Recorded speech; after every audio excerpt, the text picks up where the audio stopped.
नमस्कार, स्वागत है आपका सीएम 24 में।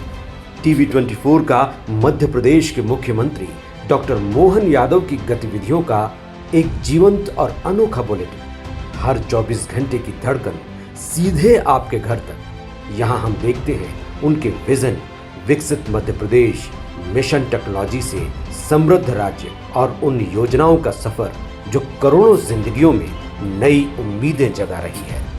रियल टाइम अपडेट्स, ज़मीनी पहल और जनता के बीच पहुंचते फैसले, यही है सीएम 24 की असली पहचान। सीएम 24, जहां हर घंटा बनता है इतिहास। मुख्यमंत्री डॉक्टर मोहन यादव के लिए आज का दिन विधानसभा, किसानों, संस्कृति और जनसंवाद के नाम रहा। समान नागरिक संहिता यानी यूसीसी को विधानसभा से पारित होने के बाद मुख्यमंत्री ने इसे संविधान की भावना के अनुरूप ऐतिहासिक कदम बताया। वहीं किसानों, सांस्कृतिक विरासत और विकास को लेकर भी उन्होंने कई महत्वपूर्ण संदेश दिए। मुख्यमंत्री डॉक्टर मोहन यादव ने विधानसभा में समान नागरिक संहिता को सामाजिक समानता, महिला सशक्तिकरण और न्यायपूर्ण व्यवस्था की दिशा में ऐतिहासिक पहल बताया। उन्होंने कहा कि ये कानून संविधान के अनुच्छेद 44 की भावना को साकार करेगा। अपने संबोधन में मुख्यमंत्री ने भारतीय संस्कृति, परंपरा और समान अधिकारों पर जोर देते हुए सदन में जय श्री राम और भारत माता की जय के उद्घोष भी लगाए। राज्यों के सभी नागरिकों सामाजिक समरसता, लैंगिक न्याय सुनिश्चित करने के पावन ध्येय के साथ हमारी सरकार मध्य प्रदेश समान नागरिक संहिता संपूर्ण प्रदेश में लागू करने की दिशा में ठोस कदम उठा रही है। यह कदम अनुच्छेद 14 के अनुसार नागरिकों के समान विधिक अधिकार और समान अवसर सुनिश्चित करने का पुनीत प्रयास है। आज के इस अवसर पर मैं फिर आपसे अपील करना चाहूंगा कि समान नागरिक संहिता संशय, शंका और भय के लिए कोई जगह नहीं देती है। ये हमारे लिए सौभाग्य की बात है। ये मध्य प्रदेश की धरती पर समान नागरिक, समान अधिकार, समान न्याय, समान अवसर के नए सूर्योदय का मौका है। मैं प्रदेश के 8.5 करोड़ नागरिकों की ओर से कहना चाहूंगा, जिस प्रकार विविधता में एकता को हमने अपनी पहचान बनाया, ठीक इसी प्रकार से विधिक एकता को स्वीकार करना होगा। जैसा कि श्रद्धेय अटल जी ने कहा, कदम मिलाकर चलना होगा। मैं सभी राजनीतिक दलों से, सामाजिक और अलग अलग प्रकार की समितियों के अलग अलग पदाधिकारियों से सबसे अपील करना चाहूंगा, महिलाओं के सम्मान और राष्ट्रीय एकता के प्रतिबिंब के आधार पर इस कानून को आप सब समर्थन दें। माननीय अध्यक्ष महोदय, ये सामाजिक समानता का विधेयक है, ये सामाजिक समरसता का विधेयक है, महिला सशक्तिकरण का विधेयक है, समान अवसर देने वालों का विधेयक है, समान न्याय देने का विधेयक है, महिलाओं पर सदियों से हो रहे अन्याय अत्याचार को जड़ से खत्म करने का विधेयक है, राष्ट्रीय एकता, अखंडता और बंधुता को बढ़ाने वाला विधेयक है। मुख्यमंत्री ने वीडियो कॉन्फ्रेंसिंग के माध्यम से बड़वानी के बलराम कृषि महोत्सव को संबोधित किया। उन्होंने किसानों से आधुनिक तकनीक, प्राकृतिक खेती और जल संरक्षण को अपनाने का आग्रह किया। मुख्यमंत्री ने कहा कि कृषि क्षेत्र को मजबूत बनाकर ही प्रदेश की अर्थव्यवस्था और किसानों की आय में स्थायी वृद्धि सुनिश्चित की जा सकती है। आज मेरे साथ यहाँ मौजूद माननीय श्याम बर्डे विधायक जी बड़वानी, इस अवसर पर सारे के सारे हमारे वरिष्ठ पदाधिकारीगण। बड़वानी की धाग भी अलग है, साख भी अलग है।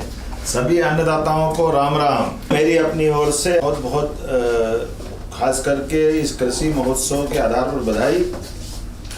आज मैं आपसे बात कर रहा हूँ थोड़े संक्षेप में, लेकिन आज के इस अवसर पर हमारे बीच में कई प्रकार के विकास के कामों को लेकर के बहुत सारे मित्रों को पुरस्कार दिया गया होगा।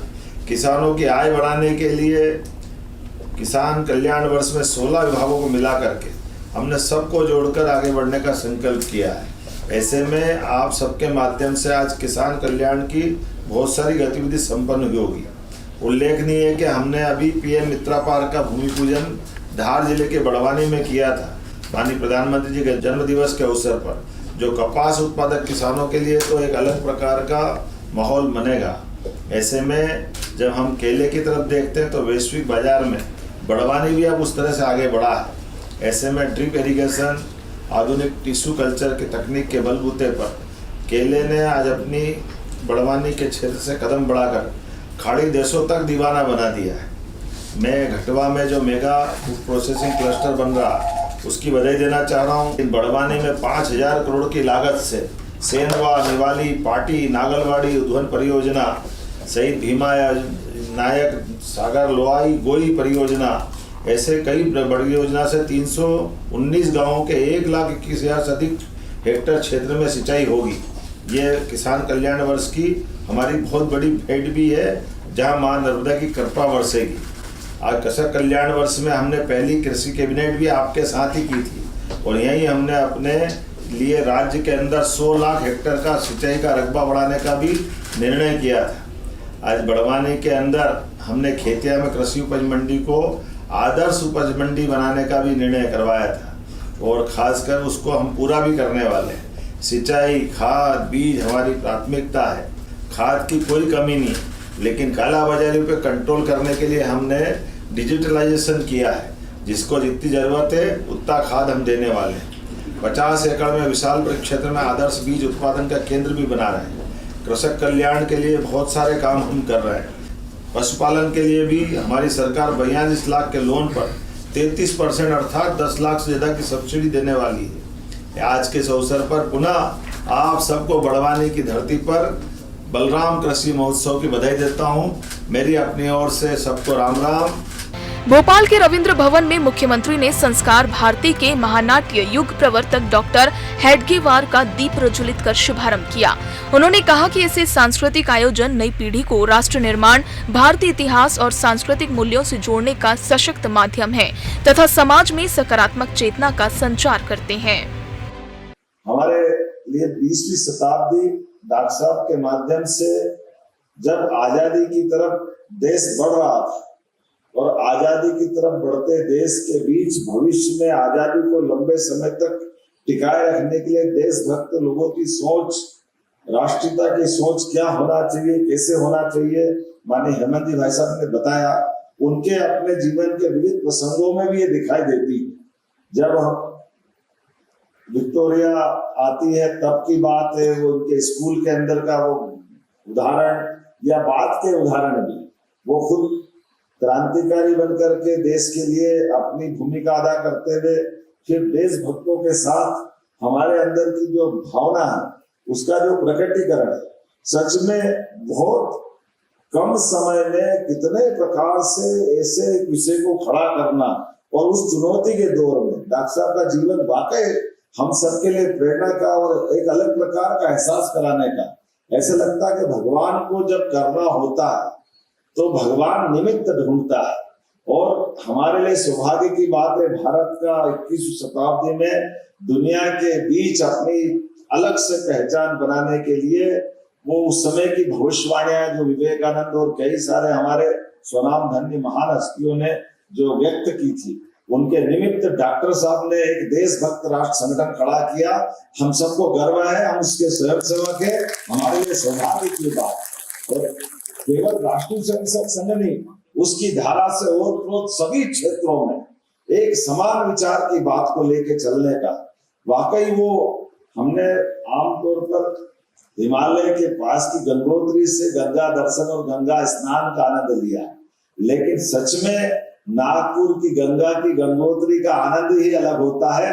हमारे लिए विचार की वो गंगोत्री है जिसके माध्यम से रोम रोम पवित्रता के उस भाव से सराबोर होता है। इस विचार मात्र से हमारी सनातन संस्कृति धन्य होती है। हमारे वेद वाक्य की विद्याएं उस आनंद में हमको हिलोरे में लेते हुए आनंद में डुबोती है। मुझे इस बात की प्रसन्नता है कि कितना समसामयिक है, इतने अच्छे प्रसंग में आज नाटक के साथ बाकी बातें बोलने की आवश्यकता नहीं, ये तो देखने का आनंद लेने का मौका है। मेरी अपनी ओर से नागपुर के सारे मित्रों को जिन्होंने इस पवित्र उद्देश्य के बलबूते पर, हमारे रंगमंच के कलाकारों के बलबूते पर ये डॉक्टर साहब के जीवन को सबके सामने लाने का उत्कृष्ट ये प्रयास भी है और ये सरकारों के माध्यम से भी होना चाहिए। मैं केवल इतना ही बताना चाहूंगा, हमारी सरकार के माध्यम से भी 2000 साल पुराना सम्राट विक्रमादित्य का वो गौरवशाली अतीत जो सच्चे अर्थों में लोकतंत्र को गौरवान्वित करता है, कई बार जाने अनजाने हमारे ऐसे महापुरुष की अच्छी बातें दब जाती है, उसको सबके सामने लाने की आवश्यकता है। कि जब संसम्मत की बात होगी तो हमारे लिए अच्छा लगता है कि सम्मत अपने पुरुषार्थ से होना चाहिए, पराक्रम से होना चाहिए, सुशासन से होना चाहिए। एक उत्कृष्ट नायक के नाते से विक्रमादित्य का जो जीवन परिचय है वो उसी प्रकार से जो डॉक्टर हेडगेवार जी की कल्पना हमारे लिए आज ऐसे ही महापुरुषों को स्मरण करने के लिए विक्रमादित्य हो, महाराज शिवाजी हो या महाराणा प्रताप हो, इस विचारों को याद करने के लिए उनके उस समय जिए गए जीवन को सबके मन में स्थापित करने के लिए ये जो हमारा एक विचार यात्रा का बड़ा प्रवाह है, जिसके बलबूते पर हम अपने उस अतीत के गौरवशाली पृष्ठ से जुड़ते हैं, जिसके आधार पर हमारे वेद वाक्य से कल्पना होती है, सर्वे भवन्तु सुखिनः सर्वे सन्तु निरामया। हम सबके सुख की कामना करने वाले लोग सदैव अपने युग पुरुष डॉक्टर हेडगेवार जी के जीवन चरित्र को याद रखेंगे। मेरी अपनी ओर से एक बार फिर इस पूरे आयोजन की बधाई, संस्कार भारती को भी बधाई। बहुत बहुत धन्यवाद। भारत माता की जय। विधानसभा में उज्जैन जिले के बड़नगर से आए नागरिकों ने मुख्यमंत्री डॉक्टर मोहन यादव का अभिनंदन किया। उन्होंने समान नागरिक संहिता पारित होने पर मुख्यमंत्री को शुभकामनाएं दी और क्षेत्र में हुए विकास कार्यों के लिए आभार व्यक्त किया। मुख्यमंत्री ने जन विश्वास को विकास की सबसे बड़ी ताकत बताते हुए सभी का धन्यवाद किया। विधानसभा में यूसीसी किसानों के लिए आधुनिक खेती का संदेश, संस्कृति के संरक्षण का संकल्प और जनप्रतिनिधियों के साथ संवाद। मुख्यमंत्री डॉक्टर मोहन यादव का आज का दिन इन्हीं महत्वपूर्ण विषयों के इर्द गिर्द रहा। सरकार इसे समान अधिकार, विकास और सांस्कृतिक मूल्यों को मजबूत करने की दिशा में महत्वपूर्ण कदम मान रही है। Bureau report CM24 Bhopal.